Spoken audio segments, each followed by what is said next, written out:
Who is buying up all the Silicon Valley homes? We'll look into that as well as commercial properties still continue to crash. And we'll look at the Willow Glen Live or Willow Glen Home of the Week and the Luxury Home of the Week and the 12 Bay Area County Market Report. Let's get moving here. Let's see. Let me put this here so it's a little bit bigger for you. First, I want to go over this. This isn't super commercial property. This is a hotel, and they're going into trouble as well. It's just another thing to look at. And you might be going, well, Vito, you keep on picking on the southern states. Well, I don't know. I see it all over the place. I see them in New York. I see them in San Francisco. I see them all over. This guy just happens to pop into my feed, and I send it to myself so I can at least show it to you. The link is down in my blog. The link to my blog is down in all of the comments. So please make sure you take a look at it. Why is it important? Because it's one of the cards within our house of cards. It's the stack that is keeping our economy up and floating. And if that collapses, which we say it is, along with the automotive market, as well as all these other things, something to be aware of. I'm not saying that the sky is falling. I'm not trying to be a crash bro. I'm just saying something to be aware of. It might help you understand where we are in this real estate market that we are. Speaking of the market, who's buying all the homes in the Silicon Valley? People with stock, people that work at high-tech firms. They're opting to take their 6% gains and put it into real estate and get 12 to 15% gains. It just makes common financial sense. And when you have homes that are going up over 10% increase value every year, it's just a smart place to put your money, which is why you have more competition. Remember, I always say you have institutional buyers, you have mom and pop buyers, you have home buyers that are buying up real estate. Institutional buyers around here, you don't see a whole bunch of, because it's easier for them to buy $300,000 and $400,000 homes versus $1 million home or a $1.5 million home. Or in our case, in Santa Clara County, we're at $2 million.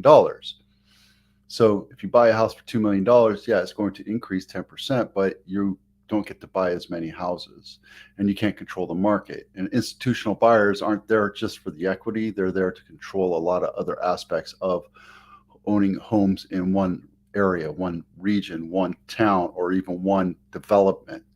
There's a whole lot of other reasons to it, and I've spoken about that before. So it's just something to be aware of.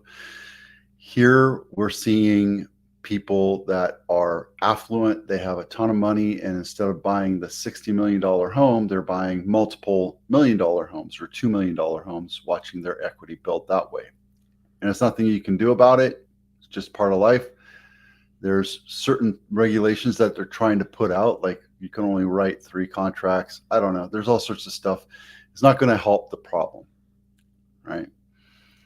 And here it says the median price has gone up 7.1%, but I can tell you that if you look at the averages in specific areas, it's gone up 10 to 15%, especially like Cupertino, Palo Alto, Mountain View. Those places are not hurting at all.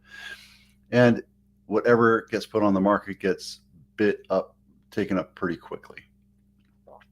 On the east side, where you see less affluent buyers, they're struggling to buy $1 million homes, but it's still a struggle because when you don't have the money, it's a lot harder to buy homes, obviously, right? So this guy, we can read about this guy. I don't really want to talk about him too much, but median home prices they say it's at 1.95. It's actually less this week. It was at 1.7. But on the average over months, you're looking at, $2 million. Or San Mateo is much higher because there's more affluent buyers in San Mateo because that's where all the BC money is. Willow Glen House of the Month, not my listing. It's a 2-bedroom, 1-bath, 1,300 square feet, built in 1939. It's a little bungalow right here. Is a bunch of joy. It's a trustee sale, and it just got put on the market. So 4 days on market, and there you go. Take a look real quick. Looks like they did some improvement to it. They fixed it up, but not a whole lot. Original kitchen, original bathroom, some old pergola out there that needs to be taken down. There you go. Okay, and then this one is $1.8 million for a 2-bedroom, 1-bath house in Willow, Glen, San Jose, California. There you go. Let me move this over here a little bit. There we go. That's a little better. Today's luxury home of the week, again, not my listing. This is a mere 18,000 square feet. 18,000 square feet, 8 bedrooms, 2.5 baths, built in 1924. Might have been an original. I don't think it was 18,000 square feet in the original, but you know, what do I know? Maybe it was this little tiny hole right here. I have 147 pictures. Are you really going to sit back and watch 147 pictures of a house, even though it's worth $68 million?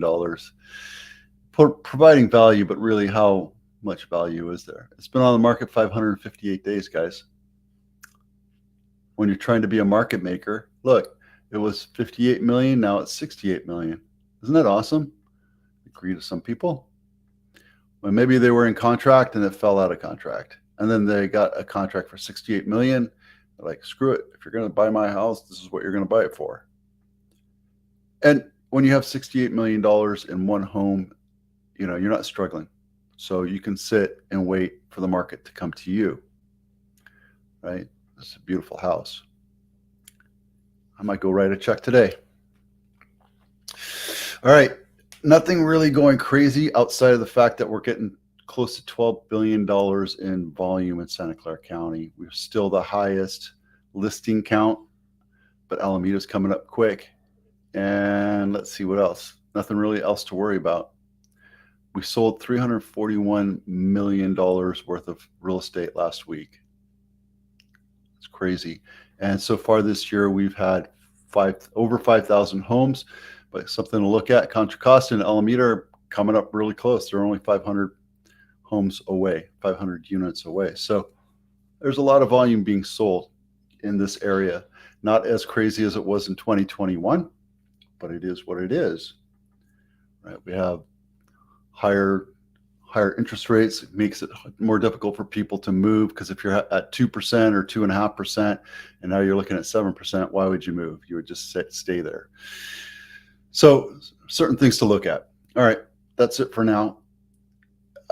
I'm making this one quick. It's only 8 minutes. That's great. I'm Vito with Abitano. I'll see you out there.